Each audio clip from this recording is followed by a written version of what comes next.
Welcome to the Laws of Style, featuring conversations on creativity, fashion, and the law from the leading edge of our economy and culture. Hosted by noted fashion lawyer Douglas Hand. Hello and welcome to the Laws of Style. I'm your host, Douglas Hand, and today I'm joined by the founders of the men's activewear brand Holderness and Bourne, none other than John Bourne and Alex Holderness. Gentlemen, thank you for joining us. Thank you. Thanks, Doug. Good to be with you. Yeah, no, great to see you guys. And let's just start with what inspired you to start Holderness and Bourne. Sure. It's a good place to start. Sure. So I'm Alex Holderness. That's John Bourne. We met in business school. So we were in graduate school. John was a year ahead of me in business school. It's only 2 years, so you're either a senior or a freshman. So John was part of the cool kid senior crowd and took me under his wing and showed me the ropes around Yale. We were at the School of Management up at Yale, and we really became friends on the golf course. We've told this story a few times, but that's where we really struck up a really good conversation about life and mutual interests. And it turned out that one of those interests was menswear, classic style, and an appreciation for putting yourself together well. I noticed that John had that, and I always took pride on having some version of that. So the genesis of the brand was those early conversations out on the golf course. Yeah. And like Alex said, shared interest in golf. Neither of us are scratch golfers or, former PGA Tour pros or any of that. We just love the game and everything that it represents. And fashion, or style, thinking about how we put ourselves together. What are the, traditional brands that we both appreciate? What are some of the newer brands that are coming on the scene? It was, walking around a big field, hitting a ball around and talking about that stuff. And then values, and eventually a couple years later, after business school, we had both, gone from business school into some corporate jobs. We were meeting up on the weekends to play golf around New York City, wherever we were invited. And the conversation turned to golf apparel. The kind of current state of golf apparel at that time was about 12 years ago, about maybe a little more when those first conversations were happening. And, whether we could do something entrepreneurial within the golf apparel space. And when it comes to the name, we had all kinds of debates and ultimately ended with, I guess you could say the least original, but most authentic name for the brand, which was not a vanity play. We, worried when we were putting our names on the brand that it would seem, like we were, hey, look at us, it's Holderness and Bourne. And it was much more a reflection on some of our favorite brands, Hilditch and Key or Turnbull and Asser, and it's the name of the proprietor on the door. And that to us was a mark of integrity, a promise of quality, a promise that you had the customers back if anything went wrong, and that you were going to, develop something that you were proud enough to put your name on it.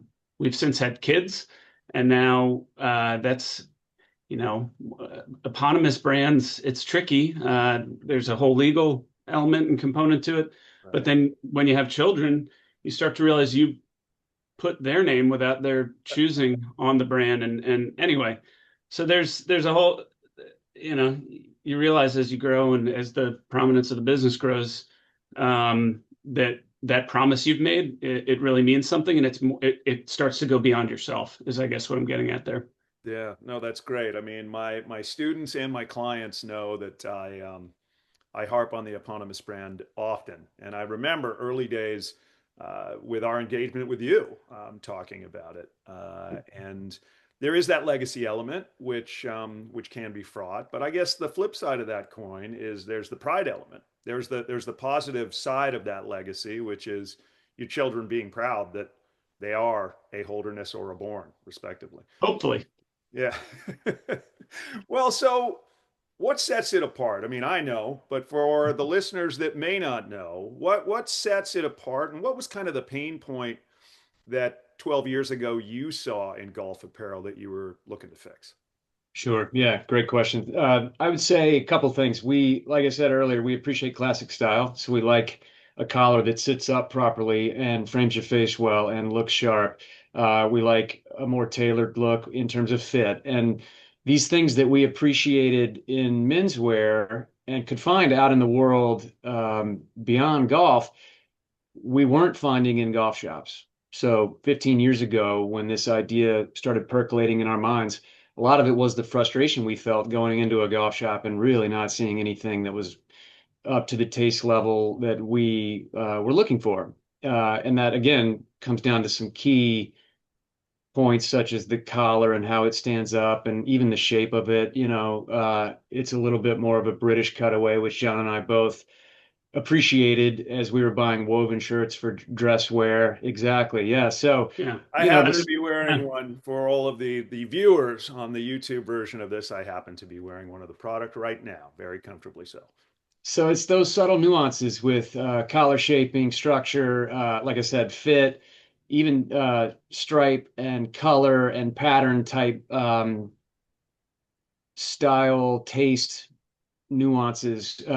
We felt like we had a point of view. And it was really exciting to realize that, we'd only ever come at this from the consumer side. We were just guys that were looking for cool things to buy and wear.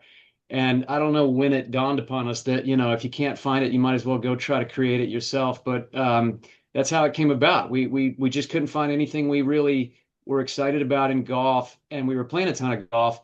And the other thing I think, as far as like recognizing the opportunity, the market opportunity here, is that we saw the world becoming more casual. We both worked Wall Street jobs where it used to be jacket and tie, and it was going towards quarter zip and polo, or, a little bit more of that relaxed look. And we didn't see any brands really nailing it for men. I mean, there were some brands trying, but women were really out in front on the athleisure trend, and we were watching the gals we were dating wearing cool stuff like Tory Sport from Tory Burch and some other stuff that was just interesting. And we were kind of, talking about how we weren't seeing the same thing play out on the men's side. So to us, that represented an opportunity to do polished, versatile sportswear that could go corporate casual, could go dressy for a night out at a restaurant as the world, relaxed its dress code, basically. Yeah. And the polo shirt is the tent pole. I mean, the only product we made when we started out, and still the tent pole of our business. It was the logical place to start. And a lot of the polo shirts that guys who are, kind of in our demographic, a lot of the polo shirt sales are happening in golf shops. So it was a natural thing for us to start thinking about. And it all started, honestly, with golf polos. And we saw the opportunity beyond that. But it was an obvious thing to say, okay, then we will build, we will aspire to build a world-class golf apparel brand, understanding that in doing that, we can also appeal to whether you're a golfer, avid, casual, or you don't even know, how to hold a golf club.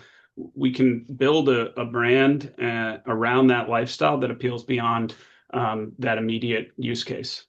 Yeah. Well, I also think, you're maybe being just too modest. I mean, there's also the technical element of what you have created in terms of its functionality, both on the golf course and off the golf course. I mean, I grew up on the West Coast where after a round of golf, I was in a traditional cotton polo that was 20 pounds heavier than when I started. Yeah.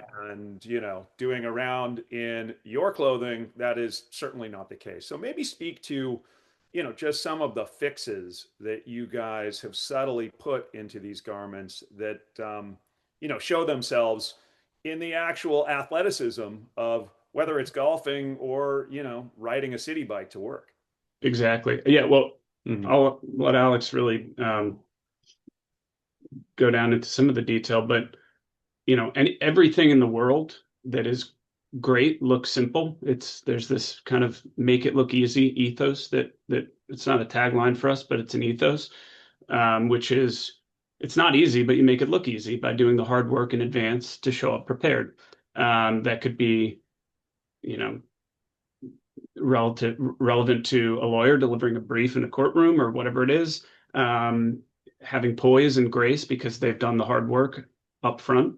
And same thing with a golf swing.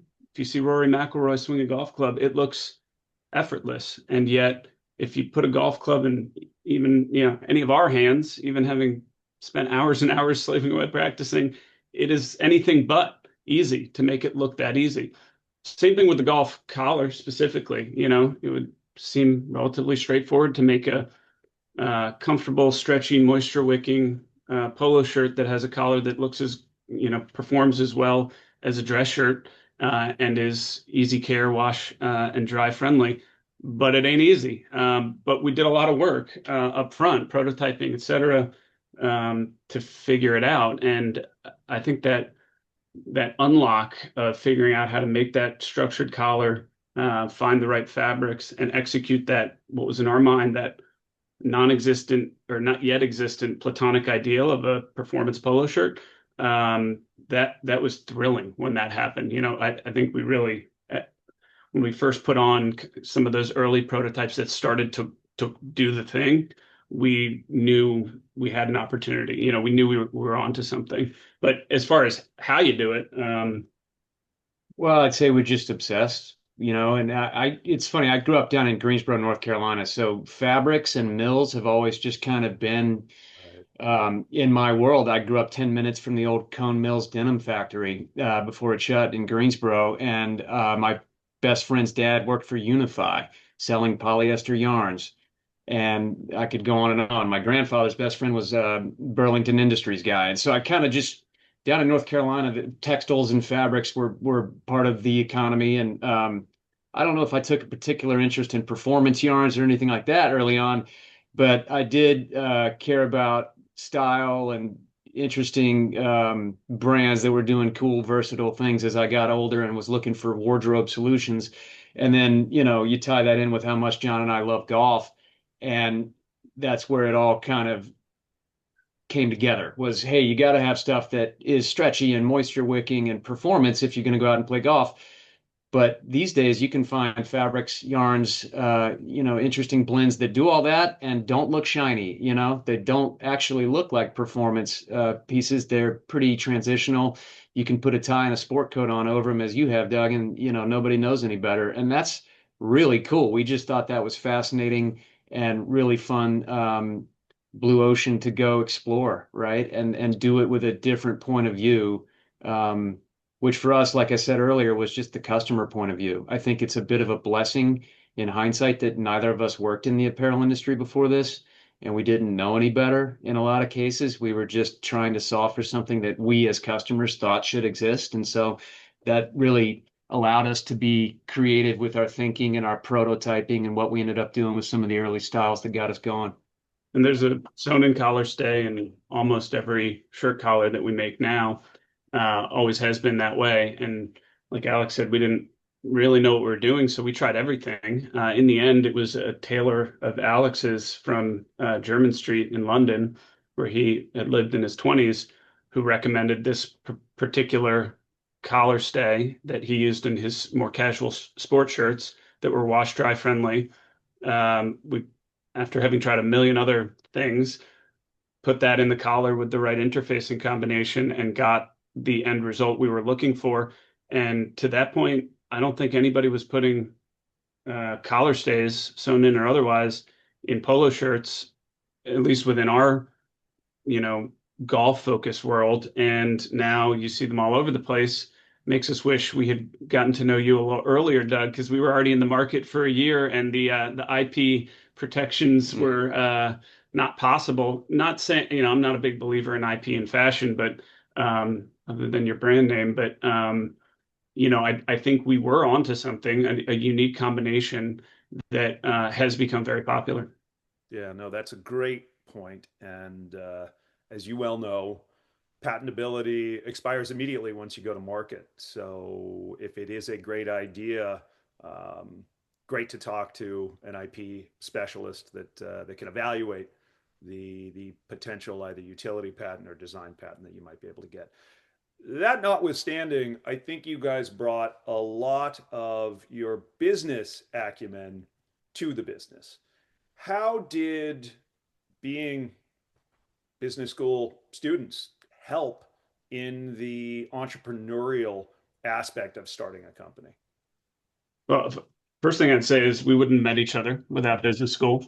Alex also met his wife Yeah, at I like business to joke school. that I'm not sure I learned very much, but I got my money's worth because I got a business partner and a wife out of the MBA experience. But I think I learned a few things here and there. Yeah, yeah.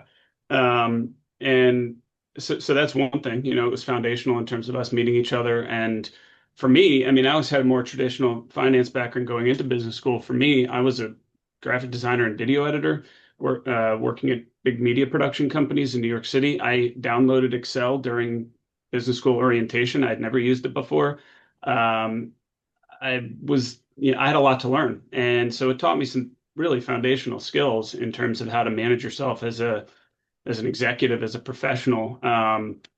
Video editors aren't even really, I wasn't even responsible for maintaining my inbox very well on a given day unless someone was emailing me some, MP3 a track I needed to lay down and so there was a lot I had to learn.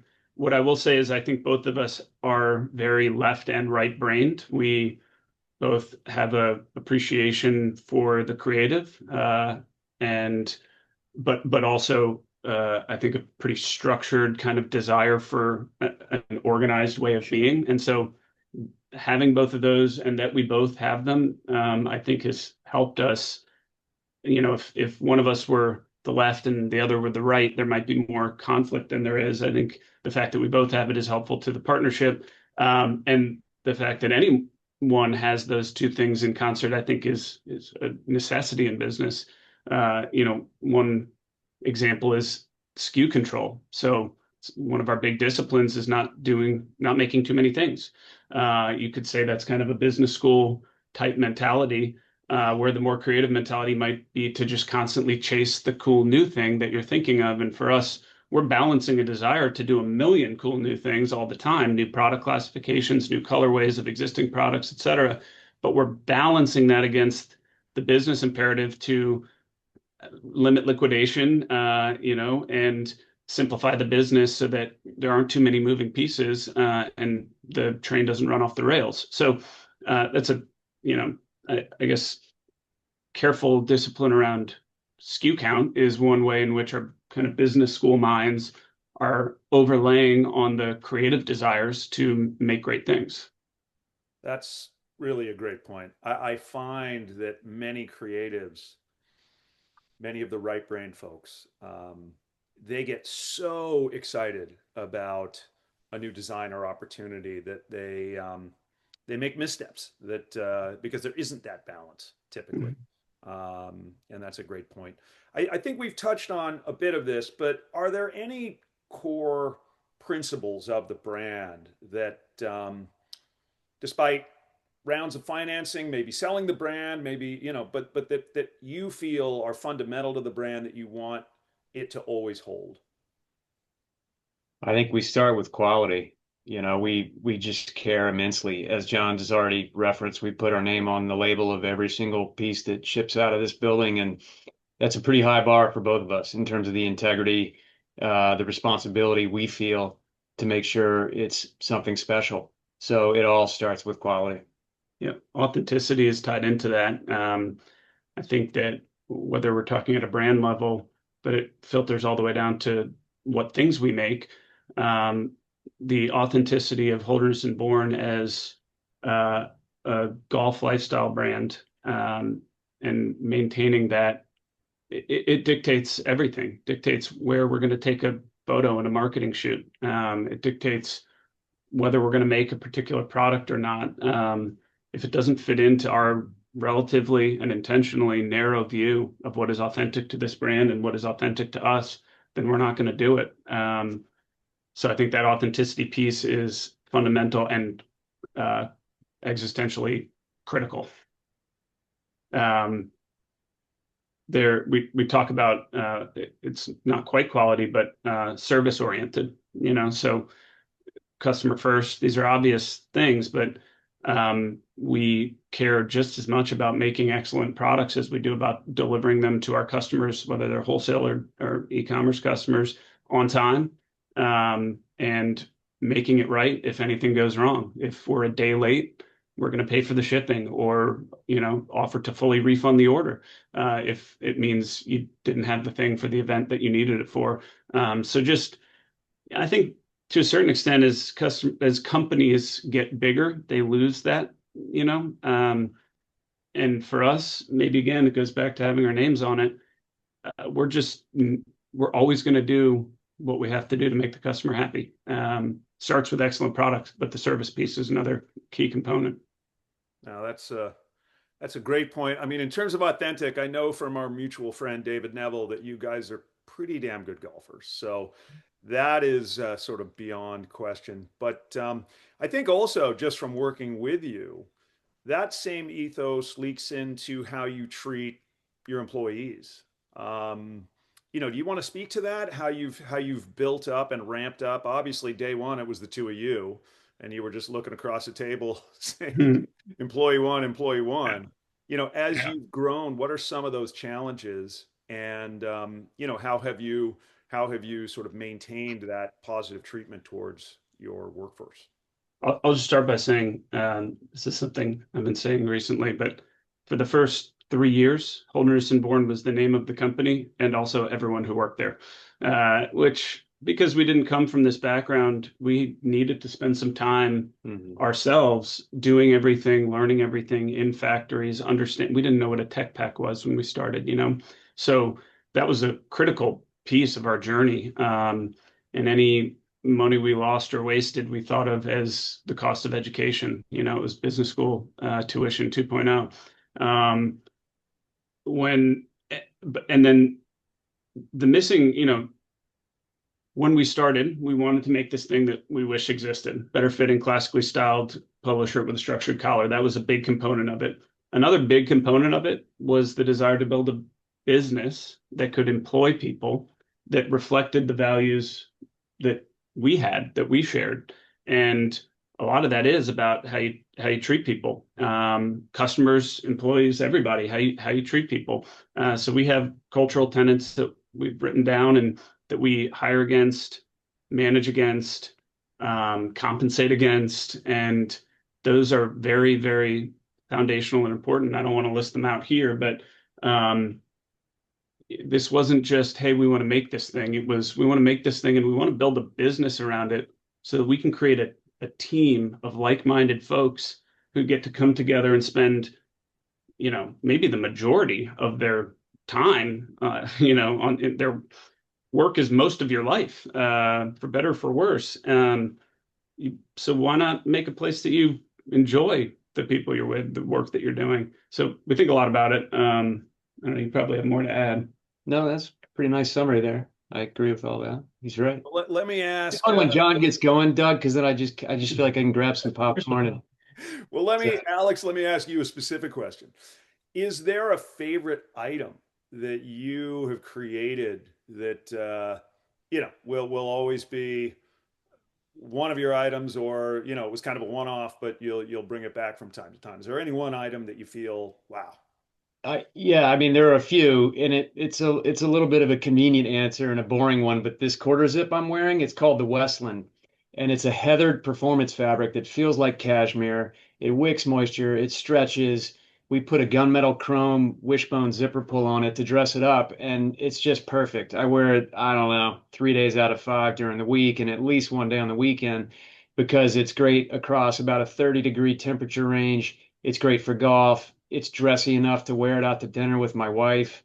It's just sort of the don't have to think about it MVP of my wardrobe. So the shirts are awesome. We really, the meat and potatoes of our business is the polo with the custom collar, like we've been discussing. But I wear these Westlands all the time, so I think that's off the top of my head probably my number one go-to. The sales would back that up. Yes, yes. We've had the Westland probably 8 years now, maybe 9, and it just stays at the top of the league table. When we look at the business, it's a perennial performer. Yeah, yeah. Well, I have to ask, do you know if Peyton Manning is a customer? Because he's like known for being the half zip guy. We see a number of celebrities wearing H&B from time to time. It's fun. We'll get photos from buddies on a group text, and they'll be on a plane or, at a nice golf club, and, you're trying not to disturb somebody important who's enjoying themselves. But I don't know, it feels like every other week we get a covert ops photo of somebody like a Manning or I'm not going to name other names, wearing H&B, and it's fun to see that. It's really flattering. It's really motivating for us to know that there are guys like that out there in the world that are choosing to wear our brand. That's cool. Specific to Peyton, I would say just go back and watch the World Cup ad. It was a Frito-Lay ad with David Beckham and Peyton Manning where they were debating chips versus crisps Right. and what the right word was from a couple years ago. Just go back and watch that ad. Nice. Okay. We had nothing to do with it, by the way. It wasn't I'm paid sure you did, placement. It was which it is just the showed up on greatest set. form of I flattery. guess. Yeah, the most authentic, use of an item is when it's just winds up in that famous person's wardrobe because of their own purchasing. Well, so let's talk about golf apparel distribution. One of the things I learned working with you guys is a lot of golf apparel distribution is very club specific, which means, you've got this incredibly disparate number of stores, all of which are kind of, their own little unique snowflake. Mm-hmm. How do you manage that vast network?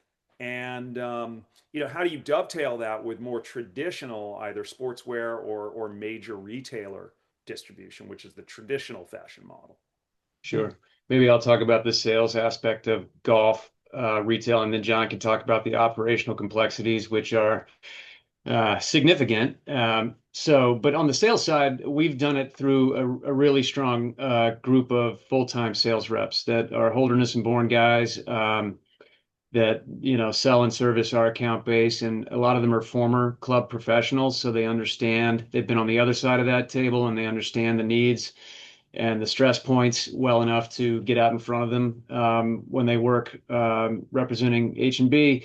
And it's a lot of bag and drag, as we say. They go and visit these clubs and resorts with our upcoming seasonal line. They're showing samples, they're writing orders, they're showing up if it's a member guest or a big event or a charity outing. They're there putting up a little H&B tent and giving away the product and shaking everybody's hand. And it really is a lot of hard work, and that's why we have more than a dozen sales team members who are positioned around the country to cover a territory that we are increasingly defining in a more tight sort of, it used to be one guy's covering the entire Midwest because it's just, hey man, go out there and get what you can type of attitude. But as we've evolved and matured, we've had to tighten up how these territories are defined so that the reps can provide the attention to each account that we feel is necessary to deliver white glove service every day.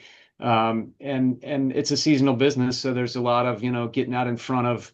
Right now, they're looking at hopefully by now they've finished all of their pre-book meetings for spring 26.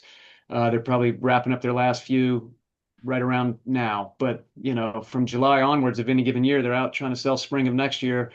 And then we get into the servicing of those accounts, and I'll defer to John on that.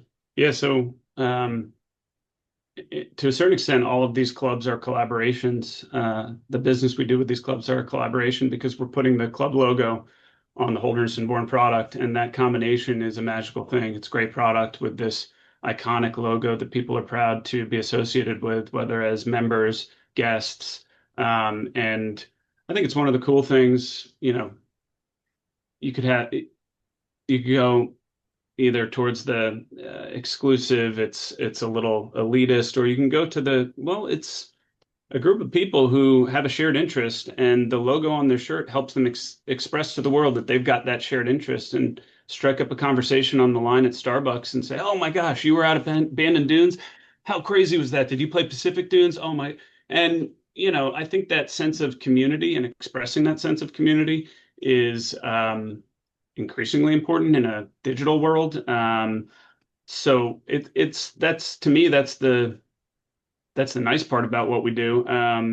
But these club logos are a pain in the butt to execute against. We like having our own dedicated sales reps. We also own our own distribution and embroidery facility. It's one of the biggest embroidery facilities in the Northeast.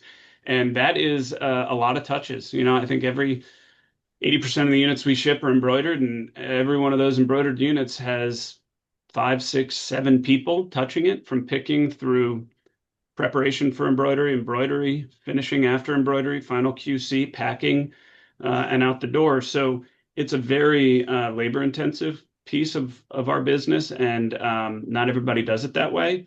It's, I think of it as a bit of a competitive moat because it is a pain in the butt. And if you're willing to do the hard work that others aren't, then great, and so it's in the end, that was an easy decision, outsourcing versus doing it ourselves, because the way we already mentioned, the idea of quality and service. If you have this great product, you've spent so much time and effort designing, sourcing, logistically bringing into your warehouse, to then ship it out to somebody else who might not really care that much about the quality of the embroidery, ship it crooked or poorly stitched. That's like fumbling the ball on the 1 yard line. You've done all this hard work and then you've just given it away with poor embroidery. So that's one piece. And the other is, just you got to be able to ship on time. And if you're waiting on somebody else and their production schedule to get it out the door, you've lost a lot of control. And we are not fans of giving up that type of control when it comes to the key piece of delivering on time. Wow, there's so much there, and we'll run out of time if I comment on every aspect of what you just said that resonates with me. I mean, the first one will be very personal, which is my father, may he rest in peace, was one of these public golf course regulars, and he and his buddies that used to play twice a week, every week, at this 9-hole course in Laguna Beach, California, formerly called Ben Brown's, formed the Laguna Beach Country Club, which ultimately, only existed because they formed it, right? And, logoized everything that they could possibly logoize, but, ham-handedly and Mhm. poorly. But, so it's a shame that I wasn't able to build that bridge between the Mhm. Hand household and the Holderness and Bourne household. But also the fact that you guys really are one of the few brands that my firm works with that have vertically integrated. That you have. I don't want to get under the kimono of all of your business dealings, but I mean, we have talked at length about long-term plans and ownership over things that many other brands simply outsource. And Mhm. that type of long-term thinking is obviously wise and ultimately efficient. Um, Yeah, and I don't think of it as right or wrong. I'll just say that for us, the outsourcing model, the kind of asset light model, mhm. um, did not resonate. It did not feel right. Maybe we're OCD, but we just wanted to control as much as we could from the beginning to the end of the process. So I think it's not a right or wrong thing, but it's what felt right to us. Hmm. Yeah, no, that's great. And that embroidery, that personalization is so important. And the fact that you have that in-house speaks to your recognition that it is a hyper important aspect of the garment. And then also the fact that, somewhat ironically, I mean, we work with brands that do so many collaborations. I'm involved in Gap collaborations all the time, and Rowing Blazers as a client seems to have a collaboration every other week. But you guys truly have the most collaborations of any brand because you rightly point out, each and every club relationship is a collab. Yep. Um, so bravo to that. Well, to that point, maybe a more fun question. I mean, what are some of your favorite clubs or courses that also you've partnered with in this way? Hmm. That's a great question. We're here in Armonk, New York. I think locally, if I just start to think around us, Sleepy Hollow Country Club over in Briarcliff Manor. It's a golf course that sits perched above the Hudson River, and if you play it late in the afternoon, which we had the privilege of doing recently, It's up there. I mean, it's about as good as it gets in my book for golf, and especially if you can do it in the fall here in New York, New England. There's something special about it. So that's off the top of my head, the first one I'd mention. I love all my children, it was the same, you ask which is my favorite product. It's hard to pick. I will say there's something we've had the opportunity to go overseas. We've expanded through some distribution agreements into the UK, Ireland, some other international markets. And there's something about golf in whether it's Scotland, England, those coastal towns, and it's a different feeling. The courses are often private, but with a lot of public access, so it has a slightly different feeling to the high-end private over here. They are often a little more crafted over time by nature and less by man's hand. And so they have a very um, natural feeling.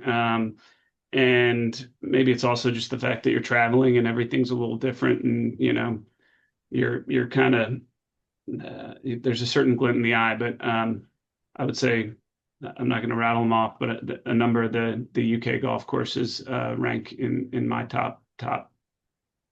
Yeah, well, makes sense. Makes sense. So apparel production. It is one of the dirtiest businesses just in terms of environmental impact that we engage in. Is there what is HB's relationship to sustainability?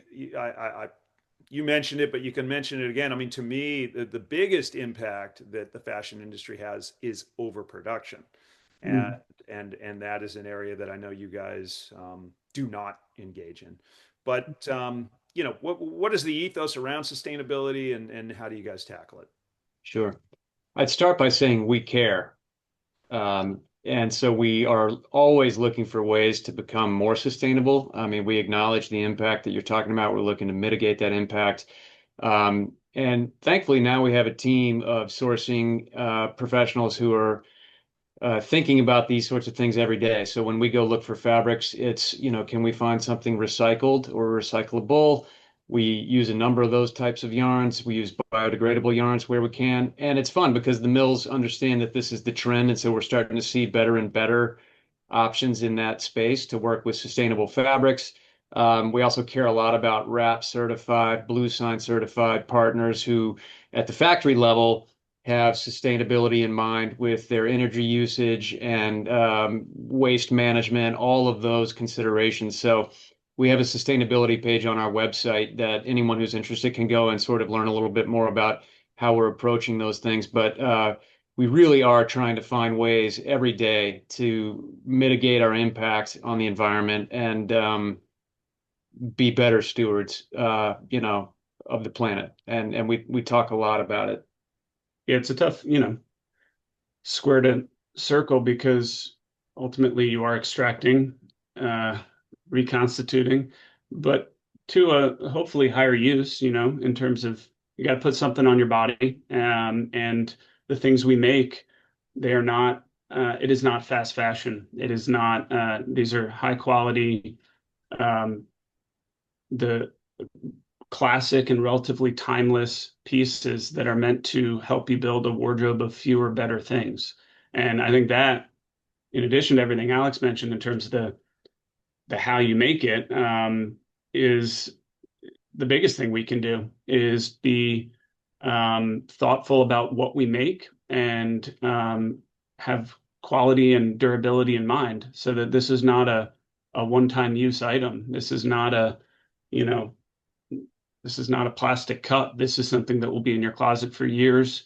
The cost per wear is very low, both in terms of the dollars, even if it's not the cheapest polo shirt you ever buy. I think the cost per wear value is there. And likewise to the environment. The cost to the environment per wear is there. So it's a similar calculation. I think that's, the most important thing we can do is make great things that people want to have in their closet for a long, long time. Yeah, yeah. No, the plastic cup or the Kleenex is often the relationship a lot of people seem to have with apparel items these days, which I think is really the main source of the problem. Right.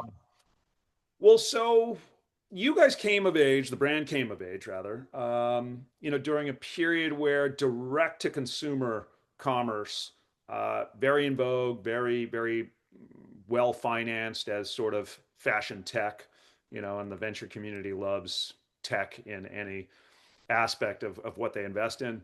Um, but the traditional model of a fashion brand selling to large wholesale accounts and becoming sort of a national presence very quickly evaporates in that direct to consumer model. And direct to consumer is wonderfully efficient, but if there are no consumers that know the brand, then it's direct to no one.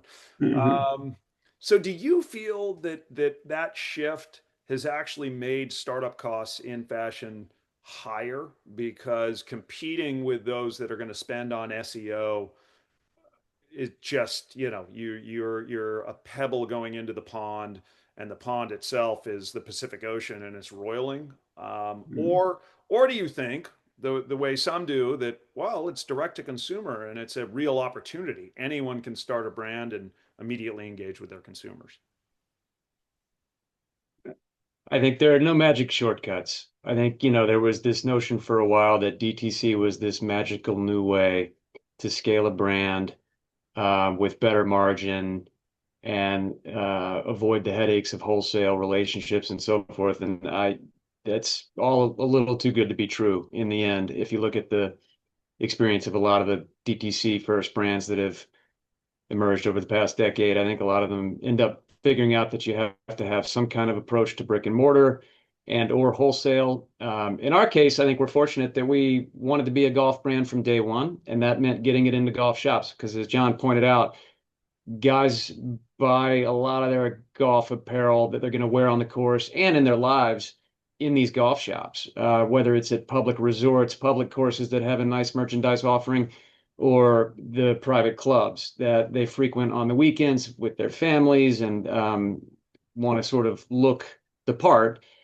So we knew, even as we formulated the concept of this brand, that we needed to be in those shops in order to establish the authenticity as a golf brand and the positioning that we always wanted to have. So thankfully, that dictated a wholesale strategy from the start, and we've been very pleased to build a strong wholesale business in golf. While also realizing that access to the broader, maybe non-private or non-golfing world meant we should have a website, and not every golf shop carries everything that we make. So we should have a website. But our approach to it was very disciplined as it relates to digital marketing. There's a percent of sales or a percent of forecast sales that we're willing to spend on marketing, and we don't go north of that. So, I think having a disciplined approach to digital advertising is key. I think in the early days of e-commerce, and particularly fueled by maybe overzealous VC dollars, there was a very reckless approach to digital marketing and the concept that the customer lifetime value, it's all on the come. Don't worry, we'll lose money on this first one, but we'll make it up down the road. I think, sorry about these noises. I think a lot of people realized, like Alex said, that was all a bit too good to be true. So we are not willing to lose money on any order that we sell direct to consumer or otherwise. That's just a discipline that we've had from day one. And I think, specific to VC, fashion is not apparel. This is not a great, in my mind, product to invest in as a VC for either the founder or the VC. There are a number of examples. I won't name names, but you should be able to make a thing, sell it for 2 to 5 times what it cost you to make, take that gross margin and reinvest it in next year's production and keep going that way. Retain as much ownership and control as you can so that you can make the smart decisions for the long-term benefit of the brand. And before too long, if the market wants what you're selling, if the thing is good, you can have something meaningful on your hands. And that model, I think, is a lot more stable. It's a lot better for everybody involved. This isn't, software where you have to spend a bunch of money without having a product that you can sell. This isn't biotech, you make a thing and within 6 months you have the thing, then you sell the thing. If the market wants it, they'll pay you 2 to 5 times what it costs you to make it. Keep doing that, It's an old-fashioned business model Yeah. in the end. Well, you guys should come speak at Parsons and FIT and every other design school. I think that's a business perspective that the fashion industry of the future needs to hear, but often doesn't. So let me pivot wildly and just give you a provocative question, which is for each of you, what is the difference between fashion and style? Hmm. I've always liked I think there's a quote, I'll butcher it, but something along the lines of is fashion is what you see in the stores and style is how you put it together and make it authentic to you. So, that's one way I think about it is fashion is trend and what's going on out there. Style is how you interpret it and make it your own. And for us, we talk a lot about style being more timeless, Right. something that endures and looks just as good 5 or 10 years from now as it does today. Um, Fashion can come and go. Like I said, I think of it as just being more trend driven. Style endures. I don't even want to add to that, but Yeah, no, that was solid. And true. I do think that that is true. For me, fashion is kind of an industry. Style is a personal. Everybody has a style. It might not be good, but everybody more has. intentional. Yeah, right. Yeah. Well, so on that point, uh, you guys spoke of this early on, the casualization of the workplace, Mhm. and how that has impacted menswear in particular, where men traditionally showed up to work looking like me, maybe even with like a fedora on, right? And now this would be considered a formal presentation, and people are in this um, conundrum, really, for a lot of men of okay, it's casual, but what does that mean, and how casual can I go? So, how have you, in a way, exploited that? Because I think what the product offering you have has that traditional element of looking professional Mhm. and looking appropriate. And yet, for most guys, they're super comfortable in what you do. Mhm. Yeah, that was the trick we were trying to pull off is observing the casualization of the workforce, but wanting to honor our love of classic style was trying to make comfortable, easy care, versatile wardrobe items that looked sharp and presentable and professional, whether you're going to work or your kid's soccer game or a barbecue or out to dinner with your wife. And I think the versatility part is uh, it's there's a generational shift. I'll speak about our parents' generation. My dad went to work in the city in a suit and sport coat, and I didn't see him in the morning or in the night. And maybe Friday he'd come home early, and I'd run up to give him a big hug, all covered in ketchup and mud and whatever. And he'd have to kind of strong arm me away until he could go upstairs and change, collect himself, and come back down. And, there was a cost to that in terms of fathers and sons. Just speaking personally on that point. Today, what I celebrate is that we can wear things that we feel put together, sharp, proper that we can, roll straight into whatever's happening with our kids when we get home, running around, tumbling around in the grass, and not too concerned about throwing it in the wash at the end of the day. It's moving, you're comfortable. So, I think to the extent we're doing anything good for the world, it's helping the people that we're dressing engage in their life in a more efficient, complete, authentic, and still sharp and put together way. So I celebrate honestly the evolution of the kind of norms of workplace attire, while also thinking you got to have a dressing well is a form of good manners. You got to have a sense of of respect for yourself and express that through the way you put yourself together. But I think it doesn't have to be a trade-off. I think you can do both, and that's what we're trying to do with the clothes we make. Yeah, yeah. No, it's guys like comfort, and respect is something.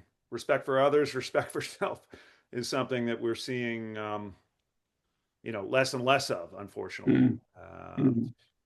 so style inspirations, and this is just personal, not to the brand, to each of you. I mean, give me a couple of your avatars of men's style that you think of when, you get dressed in the morning that you want to look like. Sure. Well, when we were putting the brand together, we would mood board, within golf and beyond golf. And within golf, it's guys like Ben Hogan, Arnold Palmer, who had a really classic, fairly simple look, but Right. tailored, sharp, clean colors, a lot of blue. Um, so pretty simple, like I said, pretty simple approach that endures, to use the description earlier about style, just timeless looks that you'd be just as happy to wear today as when Hogan did in the 50s or 60s. On Hogan, I was down at the club that he played out of a lot down in Texas and Fort Worth, and the pro there, and it's basically a museum to Ben Hogan, and the pro there gave me this line that apparently Hogan used to say all the time around style, which I love, which was, people should remember that you are well dressed, but not what you wore. And There that you is go. There you go. just such a nice way of, it should never be so flashy and so, maybe that's a little bit of the fashion style thing, but it should never be so flashy that the item overpowers the wearer, but they should remember that you were well dressed. So that's definitely an inspiration. I think outside, we look at Steve McQueen and uh, Paul Newman, similar idea of classic, a little bit cool, uh, masculine, confident looks. Yeah. Yeah. No, that's a great, I mean, sort of don't let the suit wear you. The suit or whatever you put on is really just the frame, and you want people to remember you, Mhm. not what you're wearing. Um, well, maybe relatedly, I know you've profiled certain individuals involved with golf and golf professionals. Um, would you ever engage someone as more of a brand muse or spokesperson? Is that something that you've ever considered? We have. I mean, we do have some PGA Tour ambassadors that wear Holderness and Bourne now. I don't think we've never discussed any one of them specifically becoming the face of the brand or anything that deliberate.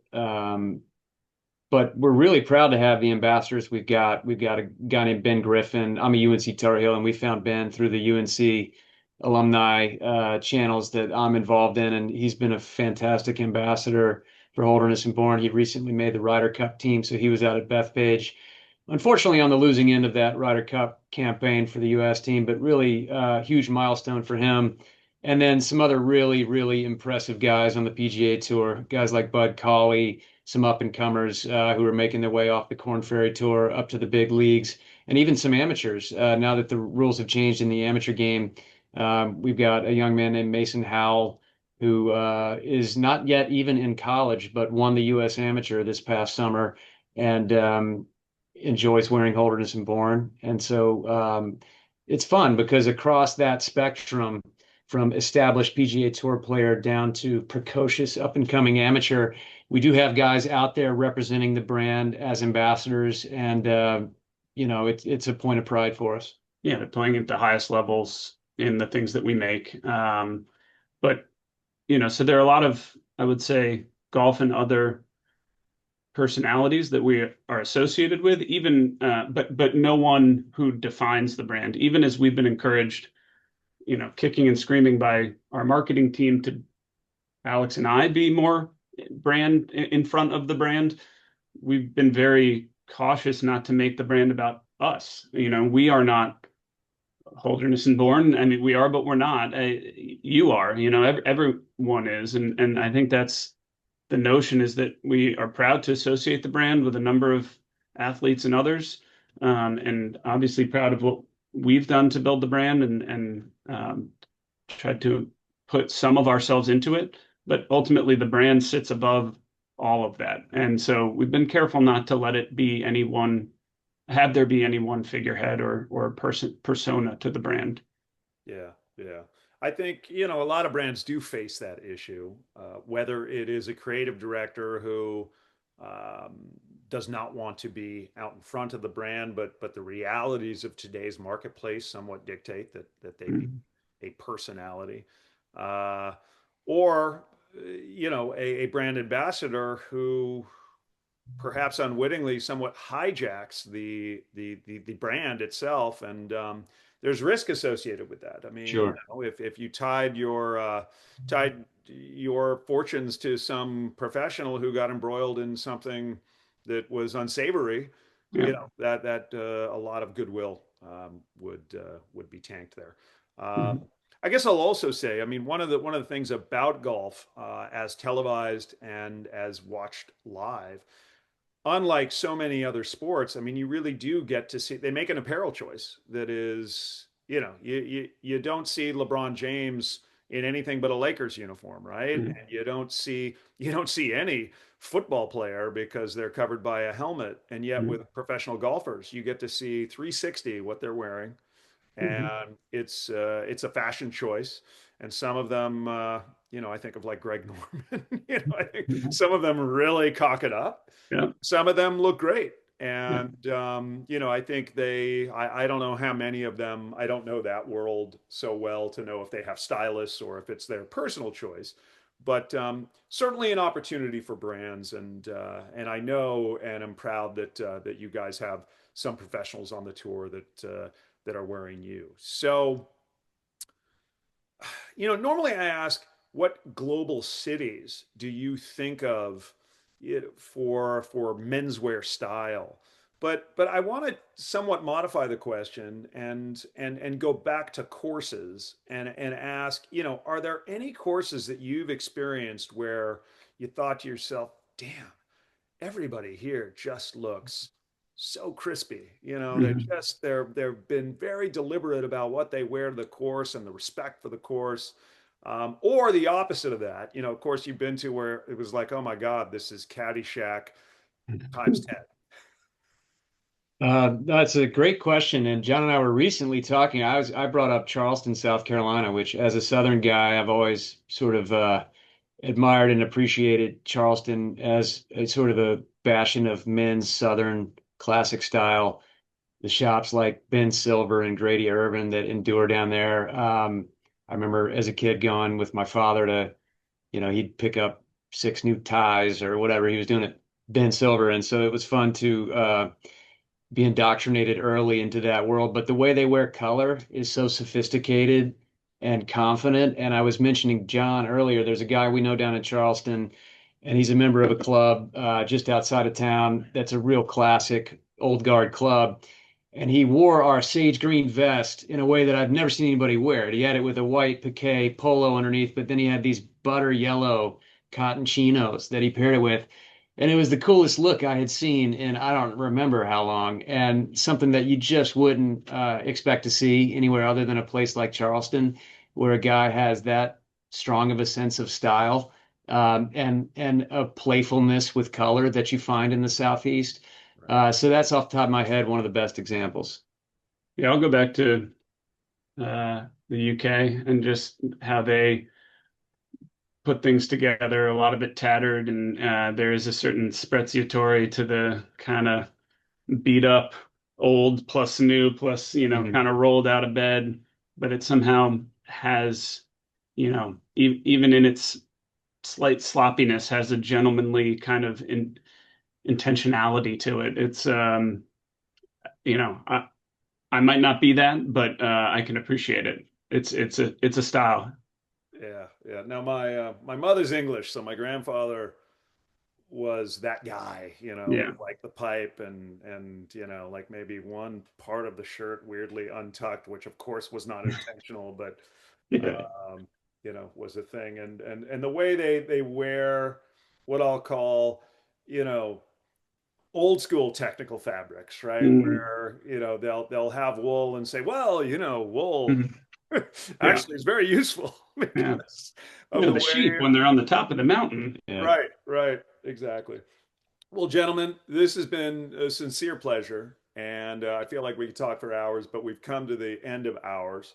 Thank you so much for joining, and listeners, thank you for tuning in. Thank you, Doug. Thanks, Doug. All See you right. soon. You've been listening to The Laws of Style with Douglas Hand.